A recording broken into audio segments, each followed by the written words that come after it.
Parents et amis, avec Gilles Parent.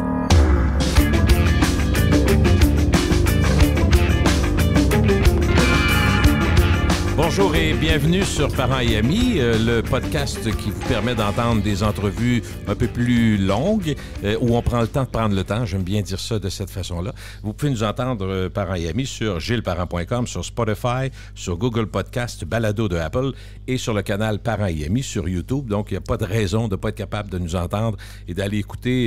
Il y a quand même beaucoup de podcasts. C'est la 3e année. On est rendu, je pense, au 7e ou 8e épisode. À chaque jeudi, habituellement, on dépose en ligne pour ce qui est du podcast. Mon invité aujourd'hui est une spécialiste de l'analyse politique du système politique américain. Elle est politologue et journaliste. Elle est depuis longtemps une de mes collaboratrices. Vous la connaissez très bien. Et vous aimez ses lumières, de même que je l'apprécie également. Elle est basée à Washington de 89 à 2018. Marie-Christine Bonzon, nommée journaliste à Voice of America, puis correspondante de la BBC. Elle a couvert les mandats de 5 présidents américains, George Bush père, Bill Clinton, Bush fils, Barack Obama et Donald Trump. Aujourd'hui, elle est de retour dans l'Hexagone où elle décrypte la politique américaine et les politiques des États-Unis pour les médias français et internationaux. Bonjour Marie-Christine, comment allez-vous? Bonjour Gilles, ça va très bien et vous? Oui, je me sens toujours un peu intimidé en voyant le parcours que vous avez, mais en même temps, je me dis, ce qui est intéressant, c'est que pour vous, sans dire que c'est simple, c'est quelque chose que vous maîtrisez bien, la politique américaine et par déférence la politique internationale. Oui, on apprend tous les jours, mais effectivement, oui, mon expérience, mon parcours, ma vie aux États-Unis pendant près de 30 ans, effectivement, et mon travail là-bas, effectivement, me renseigne assez bien surtout sur, je dirais, la psyché américaine, la méthode de pensée, les mentalités des Américains, y compris des responsables américains au sein du gouvernement. Et là, vous avez une belle étude vivante, c'est-à-dire passer de Trump à Biden, c'est quand même 2 mondes. Oui, on a déjà parlé, vous et moi, l'an dernier, à propos de Biden et du désastre de sa gestion du retrait américain d'Afghanistan. Et nous voici maintenant avec un autre dossier qui n'est pas très éloigné, finalement, puisqu'on parle des problèmes de l'OTAN. On pensait effectivement que l'OTAN était un peu divisée, même beaucoup, après le désastre en Afghanistan. Et on se retrouve là maintenant avec l'OTAN au centre à nouveau de tensions, cette fois-ci en Europe. Donc, depuis quelques semaines, les tensions entre la Russie et les pays occidentaux sont à leur comble. Les craintes d'une guerre sont constantes, sont présentes. Pourquoi? Commençons par le début. Pourquoi cette escalade récente des tensions? Qu'est-ce qu'il y a de nouveau dans les derniers mois? Bon, ça a démarré vraiment en avril 2021, donc il y a un petit peu moins d'1 an, avec des manœuvres militaires de la part de la Russie. Alors, des manœuvres militaires sur le territoire de la Russie, le long de la frontière avec l'Ukraine, suivi en juin-juillet de manœuvres, cette fois-ci militaires entre les États-Unis, l'OTAN et l'Ukraine. Ça se passait quelque part en mer Noire. Et puis une escalade des propos entre Joe Biden et Vladimir Poutine, et Joe Biden et son administration qui, de plus en plus, à partir de novembre, parlent d'une attaque, d'une invasion russe imminente. C'est le mot l'adjectif qu'ils ont choisi de mettre en avant, imminente. Ça fait quand même des mois qu'elle est imminente, ce risque d'invasion, du point de vue américain. Et de son côté, Poutine, qui lui aussi escalade les propos, il rappelle que son pays est doté de l'arme nucléaire, et qu'il n'y aura pas de gagnant s'il y a une guerre. Enfin bref, il y a un nouveau donc déploiement militaire russe en novembre. Et les États-Unis, donc, qui commencent à envoyer quelques conseillers en Ukraine. Ils en avaient déjà, mais ils en envoient au moins 160, de ce que l'on sait, peut-être d'autres. Voilà, donc on a ensuite, je dirais, un aller-retour par téléphone, essentiellement entre Washington et Moscou, autour des exigences formulées par Vladimir Poutine, pour essayer de répondre à ces préoccupations de sécurité nationale. Et un dialogue qui pour le moment se poursuit, mais qui semble être un dialogue de sourds. Et pourquoi en ce moment, Gilles? Eh bien, Poutine lui-même est affaibli à l'intérieur. Le Covid fait des ravages en Russie. L'opposition, il est en train de l'écraser, mais elle n'est pas complètement écrasée. Elle se fait entendre. Il est affaibli, Vladimir Poutine, en ce moment. Et il semble vouloir tenter de tirer profit de l'affaiblissement du gars d'en face, de Joe Biden. On vient d'en parler, l'Afghanistan n'a pas été une grande réussite pour le moins pour Joe Biden, son retrait, en tout cas sa gestion du retrait. La situation politique du président américain dans son propre pays n'est pas bonne du tout. Monsieur Biden est un président très affaibli en ce moment auprès de son opinion publique, l'opinion publique américaine, et puis l'affaiblissement de l'OTAN, évidemment, à la suite de l'Afghanistan. L'OTAN était une organisation assez divisée. On sait déjà que certains, d'ailleurs, comme le président français Emmanuel Macron, bien avant d'ailleurs le désastre de la gestion du retrait d'Afghanistan par Monsieur Biden, Monsieur Macron avait déclaré que l'OTAN était une organisation obsolète, en état de mort cérébrale. Donc on voit qu'il y avait là un affaiblissement de l'OTAN dont M. Poutine a probablement voulu tirer parti avec ces tensions. Comment on en est arrivé là? Est-ce que, quand on remonte un petit peu dans l'histoire, est-ce qu'on remonte à la dislocation de l'URSS, que ça remonte aussi loin que ça? Ah oui, tout à fait, tout à fait. Il s'agit en ce moment de ce qu'on voit là aujourd'hui, c'est la dernière éruption en date, mais il y a eu beaucoup d'éruptions par le passé, et toutes trouvent leur origine dans la chute du mur de Berlin. C'était en novembre 1989. Toutes trouvent leur origine dans l'effondrement de l'URSS, l'Union soviétique, en décembre 1991, et ses conséquences géopolitiques. Bon, l'Ukraine, à l'époque, est alors dans la sphère soviétique, mais les prédécesseurs de Vladimir Poutine, Poutine lui-même ensuite, tiennent à ce que l'Ukraine ne sorte pas de la sphère russe. Vous voyez la distinction de leur côté. Les États-Unis, Bush père d'abord, c'est entre 89 et 91, puis Clinton, et ses successeurs, eh bien, ils veulent ancrer les anciens pays satellites de la Russie soviétique dans le camp de ce qu'ils appellent la démocratie, le libre marché. Ils veulent aussi contrer toute éventuelle résurgence de la Russie, toute éventuelle menace d'une Russie toujours armée de l'arme atomique, en élargissement, peu à peu, l'OTAN. Parlons de l'OTAN, le rôle de l'OTAN et l'enjeu de la non-adhésion de l'Ukraine à l'organisation du traité de l'Atlantique Nord. Ça semble être crucial dans tout ça, là. Oui, il faut se remettre un petit peu à l'époque. On a donc Bill Clinton dans les années 90, et juste avant lui, donc George Bush le père, George Herbert Bush.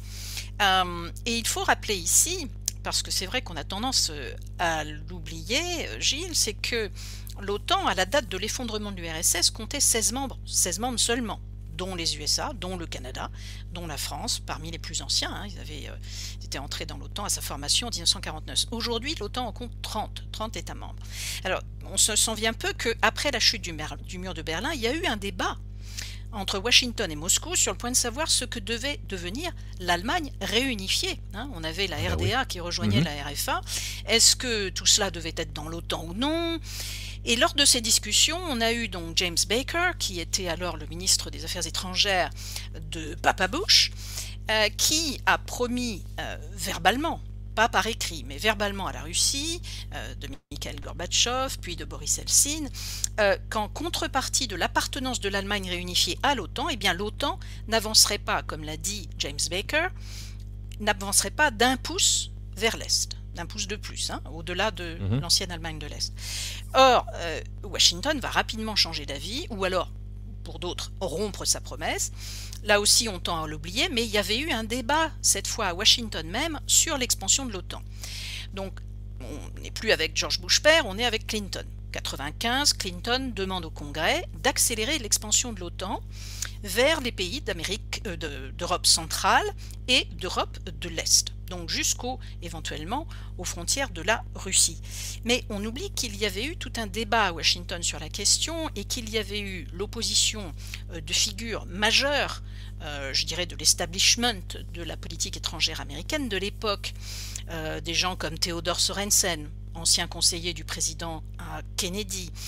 Il y avait eu une lettre signée par 50 experts de la politique américaine étrangère, qui avait été envoyée, une lettre ouverte à Bill Clinton en 1997, dirigée par Susan Eisenhower, la fille de l'ancien président Eisenhower. Dans cette lettre, ces experts très connus, notamment Robert McNamara, l'ancien ministre de la Défense, mais pas seulement, et d'autres, eh bien, ces experts-là disaient non, Bill Clinton, surtout n'élargissez pas l'OTAN comme vous souhaitez le faire. Ce serait une erreur historique, disait-il dans cette lettre ouverte. Il y avait des gens comme Bill Bradley, l'ancien sénateur, il y avait des gens comme le sénateur Sam Nunn, c'était des gens de poids qui disaient ça et qui disaient essentiellement, et même je les lis là expressément, la Russie ne pose pas de menace à ses voisins occidentaux et les pays d'Europe de l'Est et d'Europe centrale ne sont pas en danger. La vraie menace, disait-il, ce n'est pas le flanc est de l'OTAN, c'est le flanc sud. Et d'une manière assez visionnaire, il disait, c'est le Moyen-Orient et la menace de l'islamisme montant qui est la menace principale et non pas la menace de l'ancienne URSS de la Russie. Bill Clinton n'écoute pas ses opposants pourtant de poids, et en 97, donc on le sait, il engage donc dans l'OTAN la Pologne, la Hongrie, la République tchèque, et ça va continuer. Il y a à nouveau un débat après cela, tout de suite après, en janvier 1998, une coalition qui se forme à Washington, toujours avec des gens de poids comme Jonathan Dean, qui était ambassadeur de l'OTAN pendant l'administration Carter. Et il forme là aussi une coalition, si vous voulez, qui exprime auprès de Bill Clinton, mais également des élus du Congrès, qui étaient favorables à la politique d'expansion de l'OTAN. Ils leur disent à nouveau que cette expansion, qui pourrait inclure l'Ukraine, les États baltes ou l'Azerbaïdjan, pourrait provoquer, et je cite, une confrontation avec la Russie, et donc ils mettent en garde contre une politique qui leur semble dangereuse et mal placée, puisque à nouveau ils disent la véritable menace, ce n'est pas la Russie, c'est non seulement la montée de l'islamisme au Proche-Orient, mais c'est aussi, disent-ils, que si l'on s'élargit, si on élargit l'OTAN jusque vers les frontières de la Russie, eh bien on va pousser la Russie dans les bras de la Chine, avec éventuellement une alliance entre Russie et Chine. C'est la dernière chose que les États-Unis veulent voir, disent-ils, et pourtant ils ne sont pas non plus entendus, et on va voir les successeurs de Bill Clinton continuer à élargir l'OTAN. 2004, W. Bush le fils l'élargit aux pays baltes, donc Lituanie, Lettonie, Estonie et compagnie, la Bulgarie, la Roumanie, on continue. 2009, c'est Obama qui le fait avec l'Albanie et la Croatie, et on voit Trump qui parfois a rompu avec la classe politique américaine et parfois fait beaucoup de continuité, puisque il inclut dans l'OTAN le Monténégro et la Macédoine du Nord. Mais dites-moi, Marie, est-ce que les autres pays membres, là on parle beaucoup des États-Unis, mais les autres, l'Angleterre par exemple, dans l'OTAN, est-ce qu'il y avait un mot à dire, ou c'est vraiment penser que le leadership dans les faits n'appartient qu'aux Américains? Le leadership des Américains est évidemment un leadership de très grand poids au sein de l'OTAN, puisqu'ils payent la majeure partie des dépenses. On sait que les pays européens, et ce n'est pas seulement Donald Trump, mais tous ses prédécesseurs quasiment depuis Bill Clinton, se sont plaints que les pays européens ne participaient pas assez au sein de l'OTAN. Évidemment, l'OTAN est une organisation consultative, bien sûr, et faite de concertation, mais il est évident que le poids des États-Unis est essentiel. Et à Washington, malgré cette opposition dont je viens de parler, eh bien, les élus du Congrès, démocrates et républicains, dans leur vaste majorité, ont appuyé la politique d'expansion de Bill Clinton. Et à partir de ce moment-là, on l'a vu, tous les autres présidents ont emboîté le pas à Bill Clinton. Et à ce moment-là, évidemment, il était fort difficile pour certains pays européens qui peut-être l'auraient souhaité d'empêcher cet élargissement. C'est un genre de politique de décideur-payeur et non pas d'utilisateur-payeur. Il décide parce qu'il paye la facture, effectivement. Dites-moi, Marie, est-ce que l'Ukraine a tourné le dos à la Russie en réaction à l'annexion de la Crimée par les Russes après les Jeux olympiques? Je pense que ça s'est fait. Oui, alors tourner le dos, c'est pas exactement la bonne expression. Je dirais qu'elle s'est rapprochée de l'Ouest. Elle avait déjà des relations assez évidemment contentieuses avec la Russie avant l'annexion de la Crimée par Vladimir Poutine en 2014. Bon, à partir de 2014, effectivement, elle se rapproche encore de l'Ouest. On sait qu'il y a un autre conflit qui se développe dans l'Est de l'Ukraine, dans la région du Donbass, après l'annexion de la Crimée. Bon, Kiev établit des relations de plus en plus étroites avec l'Ouest, avec l'Occident, avec une plus grande intégration dans le système politique, économique, militaire. Elle a des accords d'association avec l'Union européenne. Elle noue une aide militaire avec les États-Unis sous Obama et sous Trump. Et il faut le dire, avant 2014, il y avait déjà un certain partenariat entre l'Ukraine et l'OTAN avant l'annexion de la Crimée, notamment dès 1991, l'Ukraine est membre du Conseil de coopération transatlantique. Et en 1997, il y a eu la formation d'un corps, d'un organe particulier qui la concerne, qui est la commission OTAN-Ukraine. Donc on voit que ce partenariat existait déjà, mais à partir de 2014, ce partenariat se développe avec l'OTAN, après l'annexion de la Crimée. Et en juin 2017, le Parlement ukrainien va adopter une loi qui pose l'adhésion à l'OTAN comme un objectif stratégique de la politique étrangère et de la sécurité de l'Ukraine. Donc le président Volodymyr Zelensky, qui est élu un peu plus tard, eh bien, va approuver cette nouvelle stratégie de sécurité nationale de l'Ukraine, et elle prévoit précisément le développement du partenariat spécifique OTAN-Ukraine en vue d'une adhésion du pays à l'OTAN, mais cette adhésion, cette date n'est jamais fixée. En quoi l'arrivée de l'Ukraine dans l'OTAN, hypothétique pour l'instant, serait une catastrophe pour la Russie? Ça semble fondamental. Oui, c'est fondamental pour les Russes, pour la Russie et pour tous les présidents russes. La catastrophe du point de vue de la Russie, c'est une catastrophe non pas uniquement du point de vue de Poutine, mais aussi de ses prédécesseurs, et ce depuis la chute du mur de Berlin et l'effondrement de l'URSS dont on parlait tout à l'heure. C'est une catastrophe sous plusieurs angles, je dirais, notamment évidemment culturelle et historique, catastrophe culturelle historique, parce que essentiellement si l'Ukraine rentrait dans l'OTAN et basculait complètement donc dans le camp occidental, si vous voulez, dans le camp européen et occidental, eh bien ça reviendrait de leur point de vue aux Russes à séparer le berceau de la Russie de la Russie. En effet, bon, on sait que historiquement, au commencement de l'histoire de la Russie, il y avait Kiev, la capitale de l'actuelle Ukraine. C'est autour de Kiev qu'on a eu un État qui a rassemblé les Slaves et qui s'est formé au Moyen-Âge, au 9e, 10e siècle, et ce jusqu'à la destruction de la ville de Kiev par les Mongols en 1240. Donc ça remonte à très loin. Oui. De leur point de vue aussi, ça serait, Gilles, une catastrophe politique, parce que ça diminuerait ce que les Russes comprennent comme une sphère d'influence dans cette région d'Europe orientale. Et puis ça serait une catastrophe stratégique et militaire de leur point de vue, parce que, évidemment, si l'Ukraine entrait dans l'OTAN, eh bien à ce moment-là, la Russie partagerait cette partie de cette frontière de sa frontière avec l'OTAN. Donc la Russie considère que ça serait affaiblir sa sécurité nationale, puisque à ce moment-là, si l'Ukraine rentrait un jour dans l'OTAN, eh bien les seuls États tampons qui resteraient, ça serait le Bélarus et la Géorgie. Dites-moi, si on parle de M. Poutine, qu'est-ce qu'il veut exactement au sortir de ça ou dans les négociations actuelles? Parce que le grand public, nous, on voit les charges militaires autour du pays, puis finalement, dans le discours politique, on entend que M. Poutine, finalement, il veut pas faire d'offensive, sauf que nous, on voit tous ces soldats. On n'arrive pas à comprendre qu'est-ce qu'il veut exactement. Oui, ça fait beaucoup de soldats. Ça fait beaucoup de soldats massés, effectivement, le long de la frontière de l'Ukraine, d'autant qu'il a également des manœuvres militaires qui se déroulent en Bélarus, on en parlait à l'instant du Bélarus, et qui doivent se terminer ce dimanche, le 20 février. Oui, il y a un débat sur le point de savoir si Poutine a des intentions guerrières ou pas. Donc Poutine, lui, si on lui demande, il dit, et on lui a demandé bien sûr, Poutine dit que non, qu'il n'a pas l'intention de faire la guerre et d'envahir l'Ukraine. Joe Biden lui dit que oui, mais je dirais plutôt moui. Il dit moui. Ces dernières semaines, en effet, on a vu une escalade verbale à Washington, mais en même temps, on entend un petit peu de tout depuis Washington. Ils ne savent pas exactement.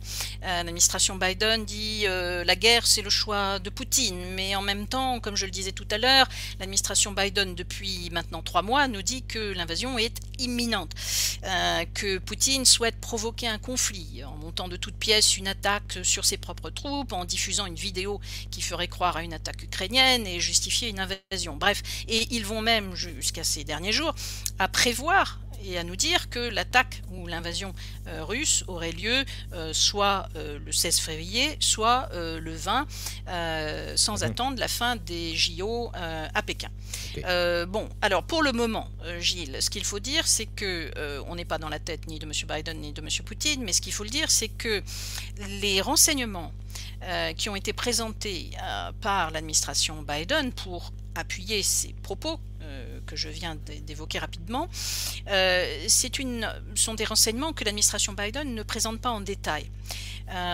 Mon collègue Matt Lee de Associated Press, qui est un correspondant de très longue date au département d'État à Washington, est à peu près le seul à avoir véritablement mis sur le grill pour le moment le porte-parole du département d'État sur cette question. Et c'est un point important car évidemment, moi et d'autres, on se souvient de 2002-2003, c'est-à-dire l'administration Bush alors, qui présentait au monde, aux journalistes et au monde, des renseignements qui laissaient à penser que Saddam Hussein avait des armes de destruction massive. Donc ces renseignements américains avaient été diffusés pour justifier sur des bases erronées ou mensongères, c'est selon, une guerre contre Saddam Hussein. Alors le contexte est très différent aujourd'hui, aujourd'hui c'est la Russie qui serait l'initiateur d'une guerre, d'une invasion, mais il faut bien dire que la crédibilité du gouvernement américain a déjà été mise à mal par le gouvernement américain à propos de l'Irak. Et sans remonter jusqu'à l'Irak, 2002-2003, je dirais que la fiabilité des renseignements américains ou de l'interprétation que la Maison-Blanche fait de ces renseignements a été secouée l'an dernier à propos précisément de l'Afghanistan. Il faut se rappeler qu'en juillet et en début août dernier, le président Biden et ses ministres affirmaient publiquement que les talibans ne feraient pas tomber le gouvernement afghan et que le retrait américain de Kaboul ne donnerait pas lieu à un désastre réminiscent de la chute de Saïgon. Et ils s'appuyaient pour cela, disait-il, sur des renseignements américains. Donc, ce que l'on sait, ce sont les objectifs de Poutine qu'on a vus dans les demandes qu'il a faites à Biden en décembre dernier. Poutine qui a demandé à Biden en décembre dernier, quand ils se sont parlé, il a demandé à ce que l'Ukraine n'ait jamais de statut permanent au sein de l'OTAN. Et il a demandé également qu'il y ait un retrait des forces armées qui sont stationnées dans des pays qui ont rejoint l'Alliance Atlantique, l'OTAN, après justement les décisions prises par Bill Clinton. Voilà, donc au-delà de ça, quelles sont les intentions de Vladimir Poutine? Peut-être aussi narguer les États-Unis à un moment de faiblesse, on l'a vu pour Biden. Peut-être aussi faire le jeu de la Chine.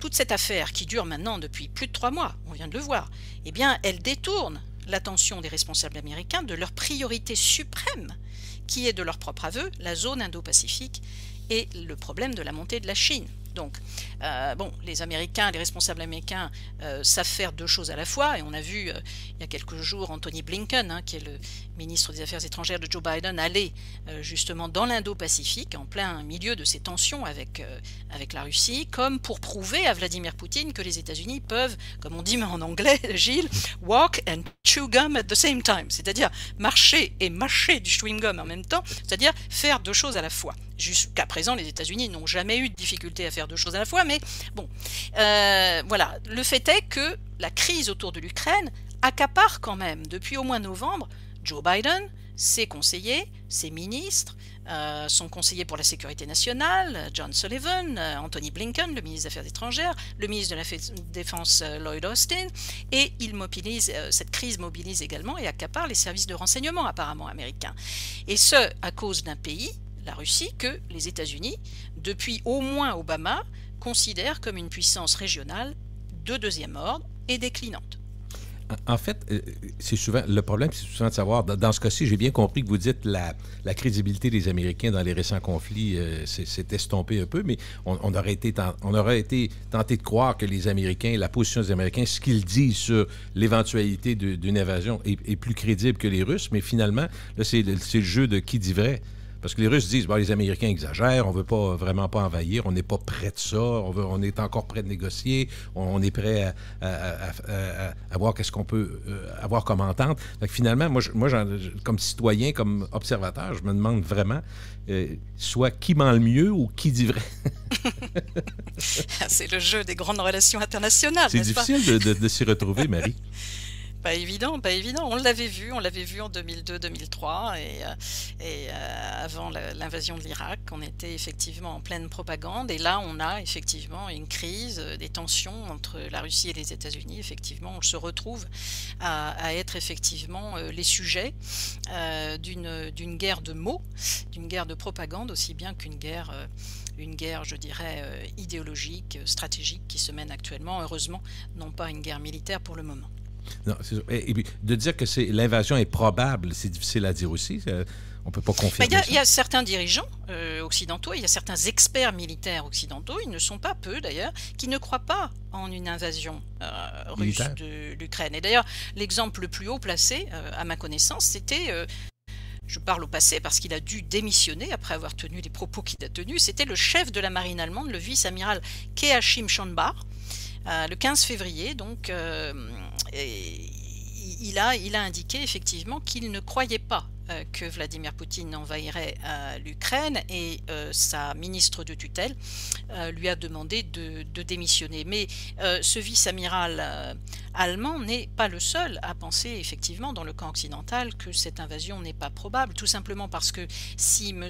Poutine envahissait l'Ukraine, même si les Occidentaux ont signalé qu'ils ne mettraient pas un seul soldat sur le terrain ukrainien pour défendre l'Ukraine, il y aurait des sanctions, a dit M. Biden, et ont dit tous les autres membres de l'OTAN, des sanctions extrêmement massives, voire sans précédent, contre la Russie. D'ailleurs, le ministre russe de la Défense a indiqué qu'il retire certaines troupes de la région de Russie, qui borde la frontière avec l'Ukraine, le 15 février. Il explique que les manœuvres sont presque finies. Les autres manœuvres, celles que j'évoquais tout à l'heure, elles, avec l'armée de Bélarus, doivent se terminer ce dimanche, le 20 février. Alors bien sûr, il faut attendre et voir si ces déclarations russes sont vraiment suivies d'un retrait effectif sur le terrain. Pour le moment, l'OTAN se déclare prudemment optimiste, mais elle dit qu'elle ne voit pas de signes concrets de désescalade militaire de la part des Russes. Et Joe Biden non plus n'y croit pas. Il a indiqué que M. Poutine a toujours, d'après lui, d'après Joe Biden, 150 000 soldats qui, je cite Joe Biden, encerclent l'Ukraine. Donc on en est là pour le moment, mais il est certain que certains experts militaires occidentaux ne pensent pas qu'il soit en tout cas dans l'intérêt de Vladimir Poutine d'envahir l'Ukraine. Parlons un peu de Joe Biden, parce que bon, il est président en poste présentement, mais on ne sent pas un président si imposant. Les appuis populaires de M. Biden s'érodent aussi dans son pays. Il faut voir aussi comment il vit sa présidence, qui semble tumultueuse d'une certaine façon et difficile. Moi, comme observateur, encore une fois, Marie, j'ai la difficulté à imaginer qu'il y ait si peu de médias qui puissent intervenir. On a l'impression que c'est juste, lui il arrive là, s'installe au micro, dit ce qu'il a à dire, puis il s'en va. Il n'y a pas beaucoup d'échanges avec les médias, il me semble.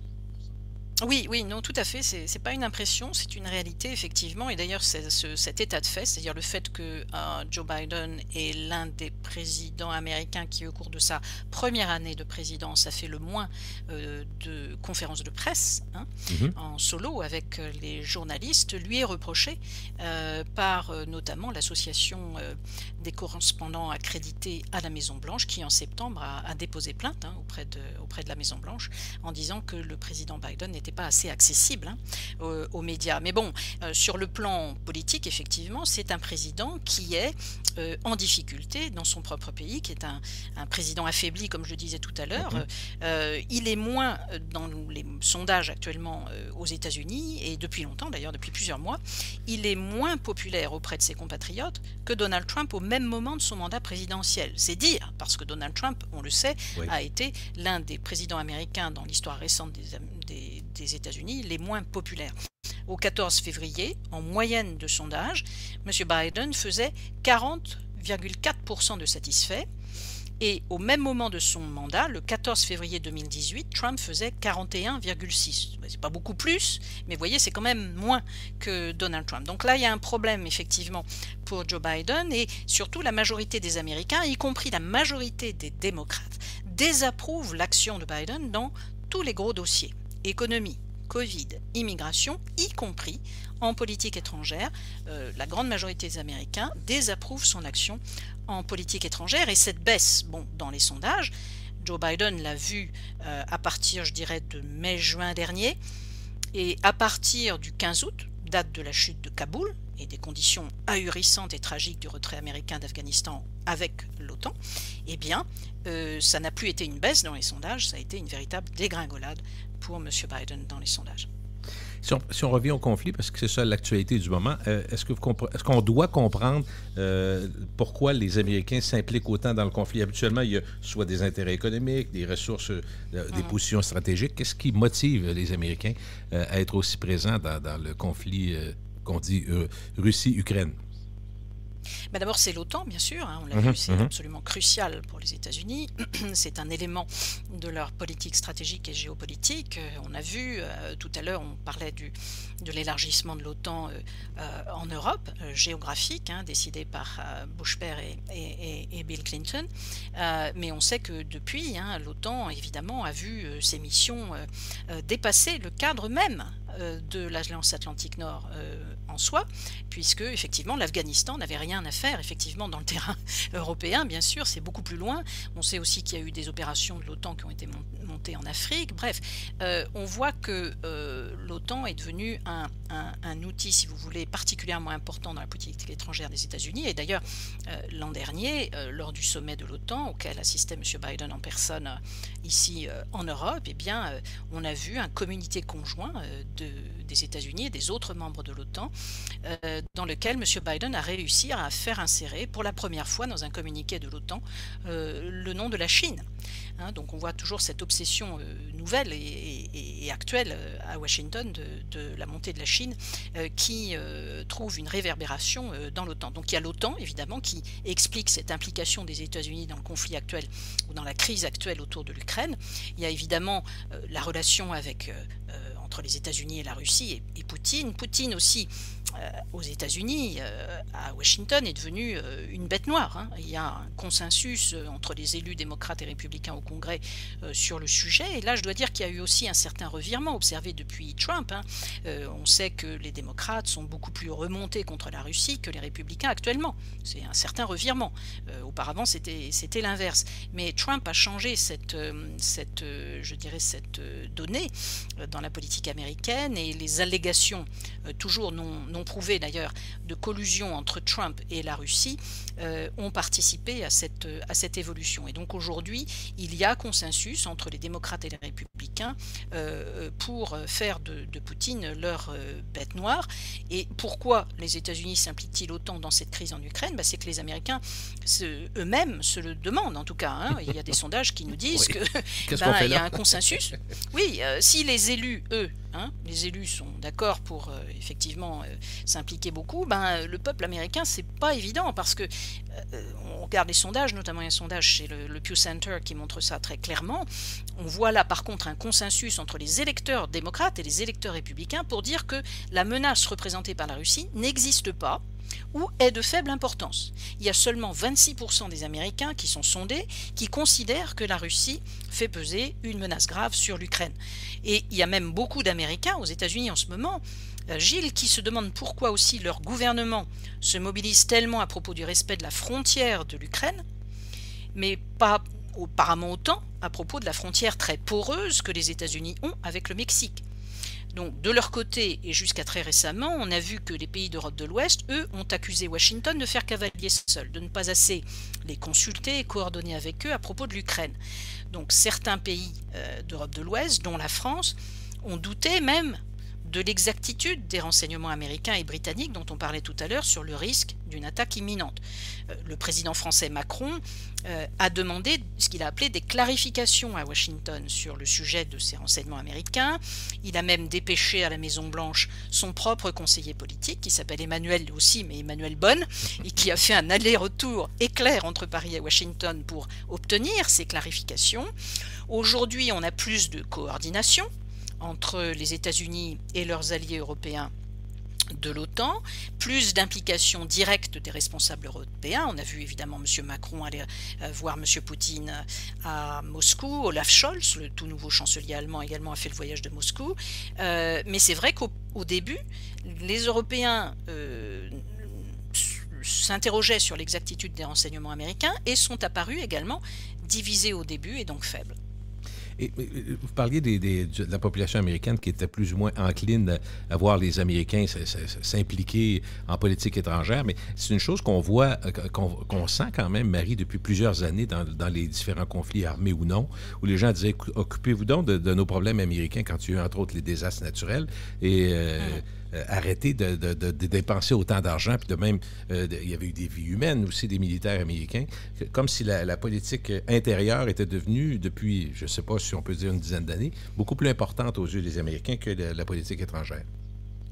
Oui, tout à fait. On a vu ce changement. C'est une des conséquences très importantes au fil des années. C'est une des conséquences notamment de la guerre d'Irak. Oui, De cette oui. guerre sur des justifications mensongères Mhm, qui a été mhm. menée avec tous les dégâts qu'on a vus. Et c'est l'une des réverbérations que l'on voit jusqu'à aujourd'hui, effectivement, où les Américains souhaitent que l'argent qui a été dépensé à flot en Irak, en Afghanistan et ailleurs soit enfin dépensé aux États-Unis pour différentes nécessités de politique intérieure.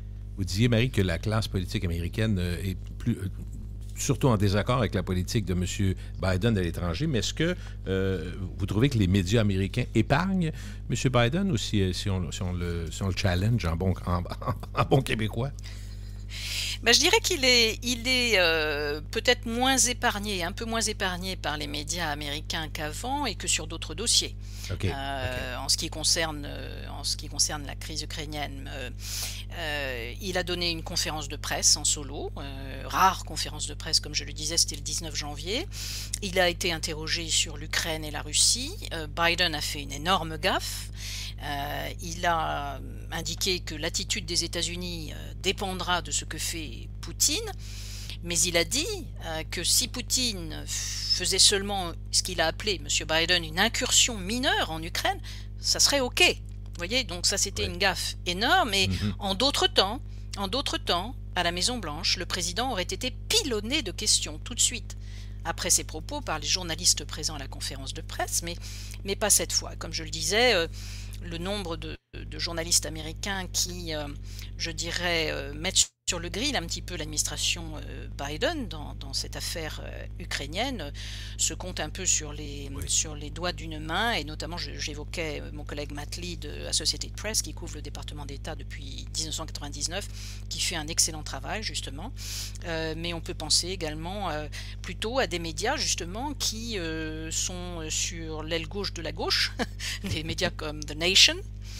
ou Democracy Now! d'Amy Goodman, et curieusement sur l'aile droite de la droite, notamment comment dirais-je, on va dire le commentateur d'opinion qui est devenu aujourd'hui sur Fox News le dénommé Tucker Carlson par exemple. On a, de l'extérieur, Marie, on a parfois l'impression que les Russes arrivent mieux à s'entendre avec les pays européens, qui sont plus intéressés qu'avec les Américains, qui pourtant sont cruciaux dans la résolution de ce conflit-là. Oui, les deux côtés, oui, Est-ce les que deux c'est côtés, plus un parce que la problème Russie... européen, dans le fond, c'était ma question? Oui, c'est-à-dire que la Russie et les pays européens doivent s'entendre. Ils sont voisins, Oui, donc oui. ils sont plus voisins que les États-Unis et la C'est Russie. sûr, c'est sûr. L'Ukraine est en territoire européen, bien sûr. La Russie et les pays européens ont d'ailleurs déjà œuvré diplomatiquement ensemble. Ils ont trouvé des accords. Il y a eu les accords de Minsk en 2015, après l'annexion de la Crimée, les négociations dites au format Normandie, c'est-à-dire entre la Russie, la France, l'Allemagne et l'Ukraine. Donc vous voyez, il y a des forums, des forats qui sont là, qui existent. Et en Europe, voilà, il existe aussi, comme un petit peu à Washington, une certaine reconnaissance du fait qu'il faut éviter de jeter la Russie dans les bras de la Chine. Ce vice-amiral allemand que j'évoquais tout à l'heure et qui a dû démissionner, disait notamment nous avons besoin de la Russie contre la Chine.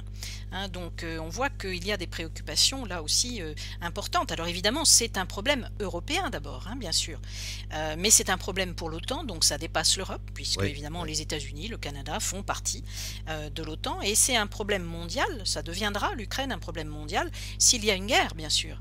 Mais même sans la guerre, je dirais, Gilles, que le problème dans une certaine mesure est déjà devenu un dossier mondial, ou en voie de mondialisation, si on peut dire, parce que Poutine, je l'évoquais tout à l'heure, s'est rendu à Pékin pour l'ouverture des JO, où il n'y avait personne. On sait que Oui. les États-Unis ont boycotté diplomatiquement les JO. Bon, c'était pour assister à l'ouverture des JO, mais c'était surtout pour obtenir, ce qu'il a obtenu, un communiqué conjoint avec son homologue chinois, Xi Jinping, dans lequel ils disent tous les deux, l'amitié, c'est-à-dire traduisez la coopération, entre la Russie et la Chine n'a pas de limite, ont-ils dit. Elle n'a pas de limite. Alors Xi, a apporté un soutien pour le moment moral à Poutine en disant qu'il soutient les préoccupations en matière de sécurité nationale de la Russie par rapport à l'Ukraine, qu'il soutient la position de Poutine. Bon, c'est quand même la première fois, hein, ce communiqué conjoint Chine-Russie, c'est quand même la première fois où la Chine se mêle d'un différend américano-russe et d'un problème de l'Europe et de l'OTAN. Donc c'est quand même un changement historique qui signale que la Russie a peut-être fini son fameux ralliement au giron chinois et que la Chine, de son côté, elle finit un peu sa métamorphose en puissance mondiale qui rivalise désormais avec les États-Unis, d'ailleurs n'importe où à la surface de la planète, mais même au-dessus de notre planète, dans la stratosphère. À cet égard, le communiqué conjoint de Poutine et Xi souligne bien que quand ils affirment que l'amitié, la coopération entre les deux pays n'a pas de limite, cela veut dire aussi bien que cette coopération va s'étendre à l'espace et même au cyberespace, au numérique. Bon, alors à cet égard, si on regarde ça, on peut se dire que les craintes ultimes exprimées, comme je l'ai dit tout à l'heure, au milieu des années 90 par les opposants américains à l'expansion de l'OTAN,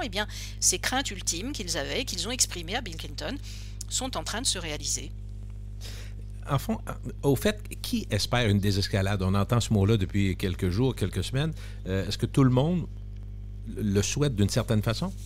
J'espère, tous les protagonistes, parce que, éviter la guerre, c'est quand même, je dirais, un objectif noble. Donc, surtout l'Ukraine, bien sûr. On sait qu'on a eu des déclarations à répétition de Volodymyr Zelensky, le président ukrainien, qui, en des termes différents, a dit essentiellement que créer la panique n'aide pas l'Ukraine.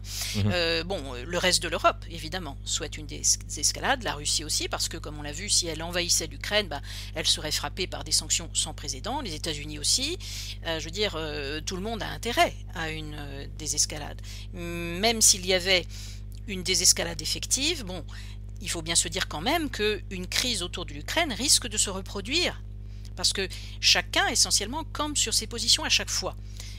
Donc, je dirais qu'il est important de laisser les diplomates faire de la diplomatie, imaginer une solution, un compromis qui puisse contenter, au moins en partie, comme tout compromis d'ailleurs, les principaux protagonistes.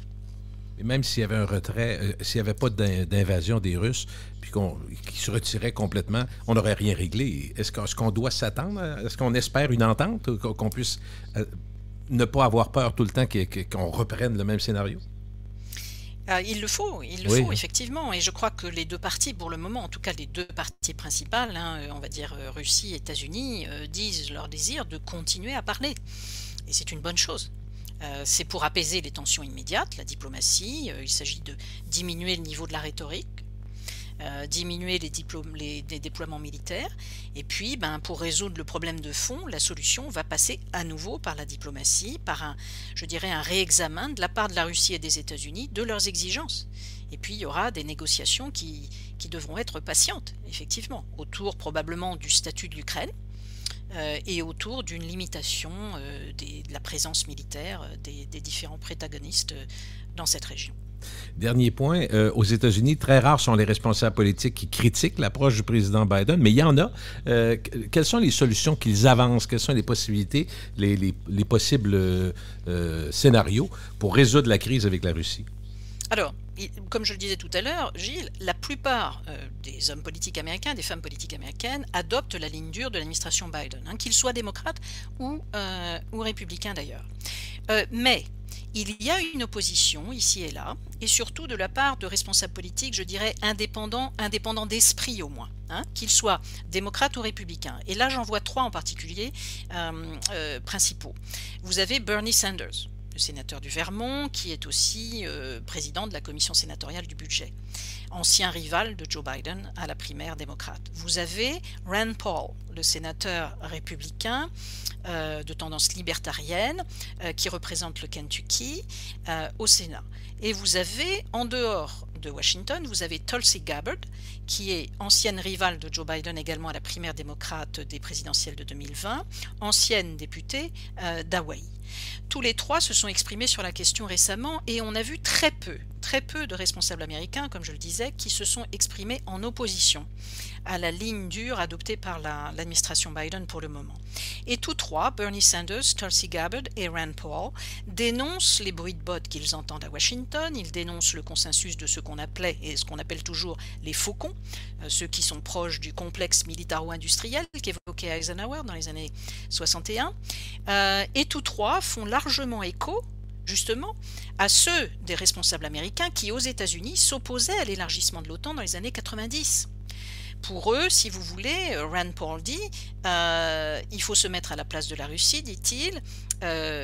Comment les États-Unis réagiraient-ils si l'ancienne Union soviétique avait demandé à ce que Cuba fasse partie du pacte de Varsovie? Voyez, vous avez quelqu'un comme Tulsi Gabbard qui dit si l'Ukraine devenait membre de l'OTAN, cela serait contraire à l'intérêt national des États-Unis, parce que ça mettrait nos soldats américains et d'autres soldats des pays de l'OTAN en contact direct avec les troupes russes. Et vous avez Bernie Sanders qui ajoute, et je cite, « En 1991, des dirigeants américains ont reconnu que les préoccupations de la Russie étaient légitimes. Ces préoccupations de la Russie sont toujours légitimes aujourd'hui, dit-il. L'invasion par la Russie ne serait pas une réponse au problème de l'Ukraine et au problème de la sécurité de la Russie, mais l'intransigeance de l'OTAN ne le serait pas non plus, dit Bernie Sanders. » Donc vous voyez que ces trois personnages qui sont à des endroits très différents de l'échiquier politique américain se rejoignent sur différents points et notamment sur les solutions, sur leur analyse, comme je viens de le dire, mais aussi sur les solutions qu'ils proposent. Tous les trois, si vous voulez, proposent la même chose, c'est-à-dire que Bernie Sanders, Tulsi Gabbard et Rand Paul disent, voilà, il faudrait que les États-Unis, l'OTAN, donnent une garantie à la Russie, écrite si possible, et non plus simplement verbale, comme James Baker l'avait fait en 91, une garantie écrite que l'Ukraine n'entrera jamais au sein de l'Alliance de l'Atlantique Nord. Et tous les trois proposent également que l'Ukraine devienne essentiellement un pays neutre, mais libre de choisir ses alliances, mais pas des alliances militaires. C'est quand même, ça me semble quelque chose de entre guillemets, réalisable. Est-ce que vous le croyez? Réalisable, d'autant qu'il y a un oui. personnage, alors là, ce personnage-là est idolâtré littéralement par bon nombre de l'establishment, Henry Kissinger, qui en 2014, avant même l'annexion de la Crimée, avait publié une tribune, Gilles, dans laquelle il disait à peu près la même chose que Sanders, Gabbard et Paul. C'est-à-dire que Kissinger disait ceci en 2014, et je cite, « La Russie et l'Occident ont empiré la situation autour de l'Ukraine. Si une solution n'est pas trouvée, disait Kissinger dans sa tribune de 2014, la dérive vers la confrontation va s'accélérer. » Donc il disait il faut régler le problème de fond. Et alors, dans cette tribune, Kissinger proposait cette solution-ci. Il disait, et je cite, « L'Ukraine devrait fonctionner comme un pont entre l'Est et l'Ouest. » Et donc Kissinger évoquait dans cette tribune, mais sans utiliser le mot, une finlandisation de l'Ukraine. Et aujourd'hui, on voit Bernie Sanders évoquer expressément la Finlande, mais même la Suède ou l'Autriche comme des modèles pour l'Ukraine, c'est-à-dire des pays neutres qui choisissent leurs propres alliances, mais qui ne prennent pas d'alliance militaire. Alors, je sais que le mot finlandisation n'est pas forcément apprécié, même en Finlande, par certains Finlandais, mais l'idée que ce mot représente semble faire son chemin, on le voit, notamment à Washington, dans certaines sphères. Et non seulement d'ailleurs à Washington, mais on a vu Emmanuel Macron le 8 février, un chef d'État en exercice, cette fois-ci, et non plus Bernie Sanders, sénateur. Eh bien, on a vu Emmanuel Macron de retour de Moscou, il était à Kiev, et il a apparemment utilisé le terme de finlandisation. Alors, qu'il ait utilisé ce terme ou non, M. Macron a suggéré une solution qui reviendrait essentiellement à une finlandisation de l'Ukraine, c'est-à-dire à sa neutralité libre. Alors, cependant, et contrairement à Sanders, Gabbard et Paul, Macron, lui, il n'est pas allé jusqu'à proposer que les États-Unis et l'OTAN donnent à la Russie une garantie, qui plus est écrite, que l'Ukraine ne deviendra jamais membre de l'OTAN. Ça, il n'est pas allé jusque-là. Mais en tout cas, à Washington, vous avez ces trois personnages, Tulsi Gabbard, Bernie Sanders et Rand Paul, d'horizons politiques très différents, qui proposent une solution. Je dirais qu'ils disent tout haut, si vous voulez, dans une certaine mesure, ce que d'autres pensent tout bas. Et tant que les Américains, l'OTAN, la Russie et l'Ukraine parlent, et que les canaux de communication sont là, on peut avoir l'espoir qu'il va y avoir une solution pacifique. Bien sûr, bien sûr. Il est quand on se parle, on peut se comprendre, comme on dit. effectivement. Absolument, oui, absolument. Et il faut mieux se parler que de se tirer dessus, c'est sûr. Ouais. Et notamment pour nos Oui. amis ukrainiens. Et donc oui, effectivement, le temps de la diplomatie n'est pas fini. Et je crois que, en tout cas, les déclarations pour le moment qui sont faites en ce moment, à la fois d'ailleurs par Vladimir Poutine et par Joe Biden, sont rassurantes de ce point de vue-là, dans la mesure où les deux hommes disent clairement qu'ils souhaitent continuer à discuter, à parler, à faire de la diplomatie. C'est ce qu'on a fait pendant au moins 50 minutes. Merci beaucoup, Marie-Christine Bonzon. C'est gentil nous avoir fait profiter de votre talent d'analyse. C'est très, très apprécié. Merci beaucoup. Merci Gilles. Ça m'a fait plaisir de vous parler. Marie-Christine Bonzon est politologue et journaliste. D'ailleurs, vous la retrouvez facilement sur le web. Je vous donnerai des indications.